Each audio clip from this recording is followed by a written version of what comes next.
So mga paps, mga Mars, yung sasakyan na ito ay adventure po siya mga paps, Mitsubishi. Ngayon hard starting po siya mga paps. Pag umaandar naman ay okay na siya. Pagka i-start lang siya pag lumamig ay hard starting na. So ngayon tiningnan ko mga paps, at yung suspecha ko ay yung apat na heater niya ay pundido na. Ngayon di nga ako nagkamali mga paps, mga Mars, pundido na nga talaga yung mga heater niya mga paps, yung apat na heater. So ayan, tinanggal ko yan, binaklas ko mga paps, mga Mars. So ayan, makikita nyo mga pundido na talaga. Tinanggal ko yung apat at nagpabili tayo ng bago.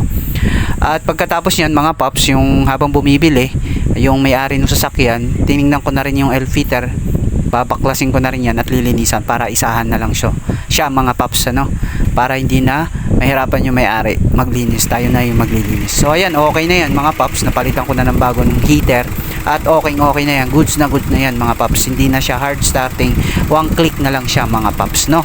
So yun lang mga paps, kapag hard starting yung Mitsubishi Adventure nyo, tingnan nyo agad yung apat na heater. So ayan, binaklas ko yung air cleaner, no, at lilinisan natin yan para binalik natin, malinis na yung air cleaner niya at hindi na magbabaklas ng panibago yung may-ari. So yun mga paps, mga Mars, sana nakapagbigay po sa inyo ng konting kaalaman, at kung nagustuhan nyo, pakishare lang po mga paps. At ulitin ko po, hindi po ako mekaniko. Bye bye. Pwede na! Pwede na!